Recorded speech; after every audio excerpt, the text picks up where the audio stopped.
নমস্কার সবাইকে। দুদিন কোনো ভিডিও ছাড়তে পারিনি, তার জন্য আজকে থেকে শুরু করে দিয়েছি ভিডিও ছাড়া। সকালবেলা ঘুম থেকে উঠেই দেখি ঘড়ির কাঁটাতে তখন বাজে 5:22, তার আগেই উঠেছিলাম। একটু ফোন দেখার কারণে দেরি হয়ে গেছে, আর মা তারাকে রেখেই আমরা সকলেই শুতে চলে গেছিলাম কালকে রাতে, যেহেতু মা তারাকে কালকেই নিয়ে আসা হয়েছে। সেই ভিডিও তোমাদের সাথে আশা করি দেখিয়ে দিয়েছি, তো যদি কেউ না দেখে অবশ্যই দেখে নিও আমার এই পেজে। চলো তার আগে ভিডিওটা শুরু করি। আমি মেঘা, মেঘাশ্রীবাড়ি ওয়েলকাম। আশা করি সকলে বেশ ভালো আছেন, সুস্থ আছেন, আর আমরাও বেশ অনেক ভালো আছি। ভালো না থাকলে হবেই না, কারণ মাত্র 15টা দিন বাদেই ছিল মা তারার পুজো। সেই জন্য তড়িঘড়ি করে সব বায়না থেকে শুরু করে জিনিসপত্র আনা থেকে ফ্যামিলির সাথে কথা বলা থেকে সব কিছু যোগাযন্ত্র করেছি মাত্র 15টা দিনে।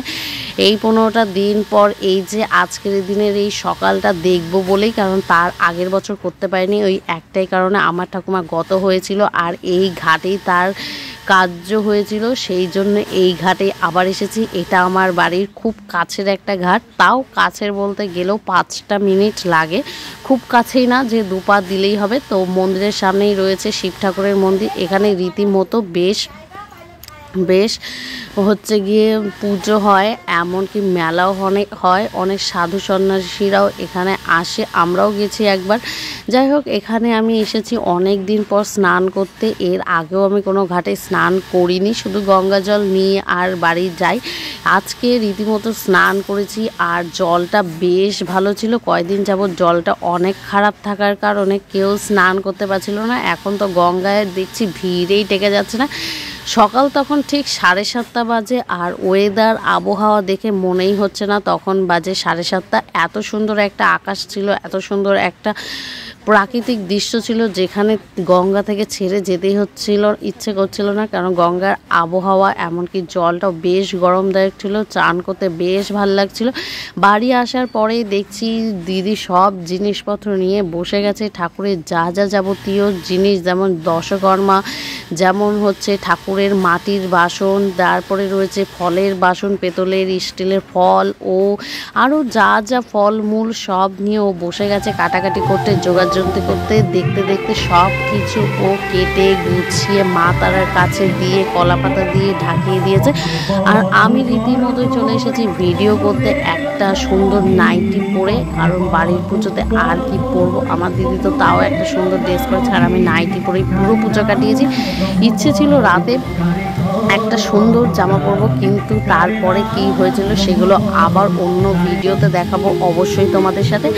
আর তার থেকেও বড় কথা, এই তারা মায়ের ভিডিও করাটা এর আগের বছরও অনেক ইচ্ছে ছিল, হঠাৎ করে করতে পারিনি। তাই মা তারার জন্য যা জোগাড়যন্ত্রী কাছে ছিল সেগুলো সব তোমাদেরকে একবার করে দিয়েছি। আর মা তারার পুজোটা আমার বেশ ভালো লাগে, কারণ আমি সবসময় মা তারাকেই ডাকি। তাই মা তারাকে বাড়িতে আনা, বাড়িতে রাখা, বাড়ি থেকে যেতে না দেওয়াটাই আমার কাছে খুব বেদনাদায়ক মনে হয়। সবসময় মা তারাকে রেখে দিই, কারণ আমার কাছে এই মা তারা অনেক বড় একটা জিনিস, অনেক জিনিসের পাওয়ার মধ্যে তাকে পাওয়া। তাই আমার কাছে সে থাকা মানে একটা নিজের বাড়ির সদস্য থাকা, যেটা আমার কাছে অনেক বড়। তারপরে ঘর থেকে ভোগের প্রসাদ মা রান্না করছিল, সবজি কাটা, চাল দেখানো, ডাল দেখানো, মিষ্টি দেখানো, আরও যাবতীয় যা লাগে সেগুলো করতে দেখি বাবনা এসে রীতিমতো মা তারাকে নমস্কার করে নেয়। আর দিদি লেগে গেছে পুজোর যাবতীয় যা যোগাযন্ত্রীতে ছিল। ঘটের মধ্যে স্বস্তিক চিহ্ন ছিল, ফোঁটা লাগানো, আরও ফুল, মা তারাকে সাজানো থেকে শুরু করে আরও অনেক কিছু। আমি যখন মা তারাকে আমি মানসিক করি, তখন আমি জোড়া মানসিক করেছিলাম, আর সেই সময় আমি এক পুরোহিত দিয়ে পুজো করেছিলাম। কিন্তু এইবার যখন আমি মা তারাকে একটা নিয়ে এসেছি, তখন আমি মা তারার জন্য, তার পুজো করার জন্য দুটো পুরোহিত নিয়ে এসেছি।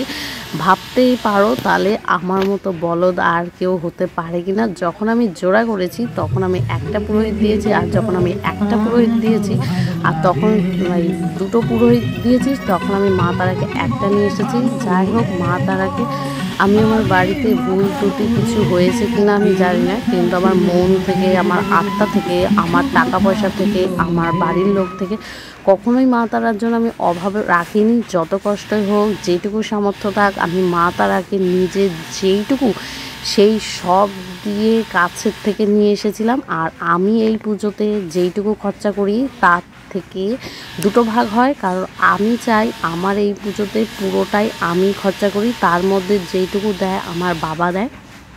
কারণ মা তারাকে যেহেতু আমি মানসিক করেছি, তাই আমি এই তারা মায়ের জন্য সব কিছুই আমি নিজেই করি। যেটুকু আমার বাবা দেয় সেটুকু আমার দয়া। তাই যাই হোক, সব কিছু নিয়ে আমার ইচ্ছা, আমার ভালোবাসা, আমার সব কিছু নিয়ে আমি মা তারাকে যেন প্রতি বছর আনতে পারি, সেই কামনাই মা তারার কাছে আমি সব সময় করি। আর আমার ভালো সময়, খারাপ সময়, দুঃখের সময়, সব সময় আমি মা তারাকেই ডাকি। কারণ হ্যাঁ, সব দেবতাকেই আমি ডাকি, সব দেবীকেই ডাকি, কিন্তু মা তারার মতো আমি আর কাউকে ডাকি না। আর আমার কালী ঠাকুরের প্রতি একটা আলাদাই ভালোবাসা আছে। অনেকের অনেক রকম ভালোবাসা থাকতেই পারে, কিন্তু আমার একটু মা তারার প্রতি বেশি ভালো লাগে।